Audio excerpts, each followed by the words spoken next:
Night. Good night. काय झालं? अशी अशी तुटक का वागतेस? डोळेही पाणावलेले दिसत आहेत. काय झालं? काही सलतंय का मनात? जे सलतंय तेच तर सांगण्यासाठी धडपडते मी, पण येईल तोही क्षण लवकरच येईल. आराध्या, आनंदाश्रू. इतकं प्रेम करणारा नवरा मिळालाय मला.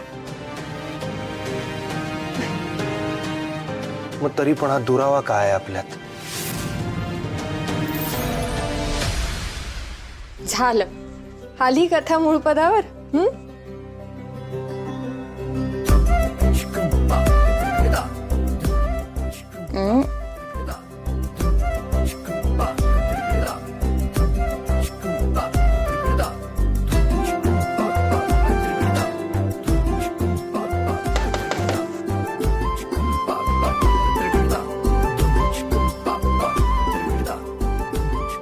ते स्वीट ड्रीम्स म्हणायचं राहिलं होतं. बोल ना मग, जे बोलायला आलास ते बोल. Sweet dreams. Sweet dreams.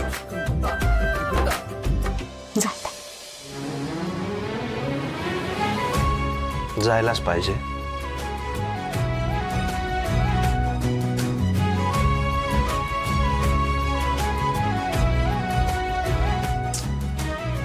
चल ना आता, बास ना. अजून किती दिवस आहे हा दुरावा? संपवूया ना आता.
मलाही नकोय हा दुरावा,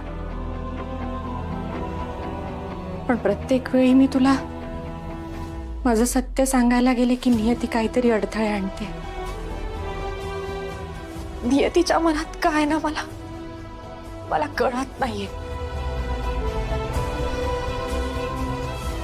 कधी तू मला तारा म्हणून आपला म्हणशील, तारा म्हणून आय लव्ह यू म्हणशील, असं झालंय मला.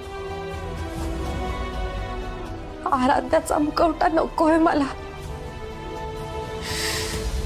कधी एकदाची तारा म्हणून मी तुझ्या मिठीत येते, तू मला जवळ घेतोयस तारा म्हणून, असं झालंय श्रेयस मला. घेशील ना तू मला जवळ तारा म्हणून?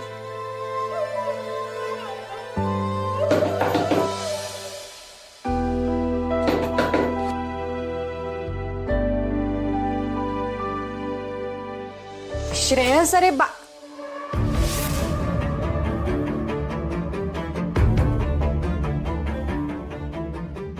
अच्छा, म्हणजे श्रेयस येणं अपेक्षित होतं का?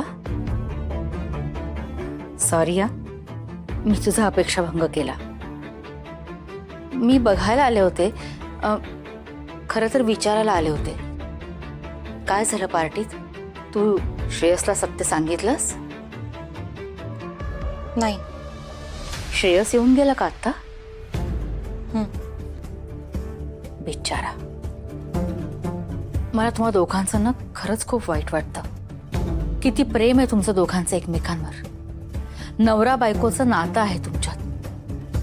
तरीही तुम्ही एकत्र नाही राहू शकत. काय उपयोग त्या नात्याचा? त्याच्या दृष्टीने आराध्याच त्याची बायको आहे. जोवर तो ताराला बायको म्हणून ऍक्सेप्ट करत नाही तोपर्यंत हे असंच चालू असणार आहे आत्या. ठीक आहे, ठरलं तर मग मी आता असं काही करेन ज्यामुळे ताराच त्याला बायको वाटेल. मी तुम्हा दोघांना एकत्र आणणार म्हणजे आणणार.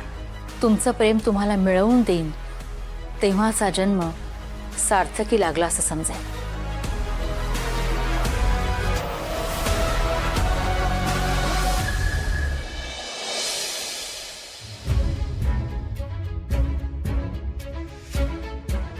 श्रेयसच्या सुखासाठी, त्याच्या संसारासाठी मला काहीतरी करावंच लागेल. मी माझ्या लेकाला असं नाही पाहू शकत.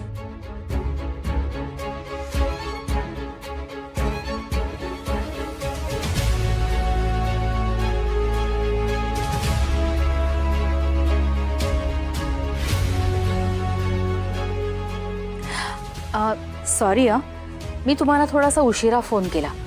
मला ना तुम्हाला लवकरात लवकर भेटायचं आहे. माझं खूप महत्त्वाचं काम आहे तुमच्याकडे. अक्षय उठ उठ, आपल्याला आवरायला हवं. उठ. कशाला पण? तू आधी उठून बस. उठ उठ ना अक्षय यार. काय तुझं? अरे वेळ काय आणि तू झोपा काय काढतोयस हा? उठ, जागव. बघितलंस ना रात्री काय झालं? त्याचं भांडवल करून ती तारा आणि श्रेयस आपल्या विरुद्ध ना घरात राडा घालतील. अगं पण कशाच्या जोरावर? तिच्या हाती काही लागलंच नाही ना. मी नाही का हुशारीने तुला रूम मध्ये घेतलं. अक्षय तुला कळत कसं नाहीये? संशय तर आहेच ना त्यांच्या मनात. सो त्यावरून लक्ष डायव्हर्ट करायला आपण तिच्यापेक्षा मोठा राडा घालायला हवा.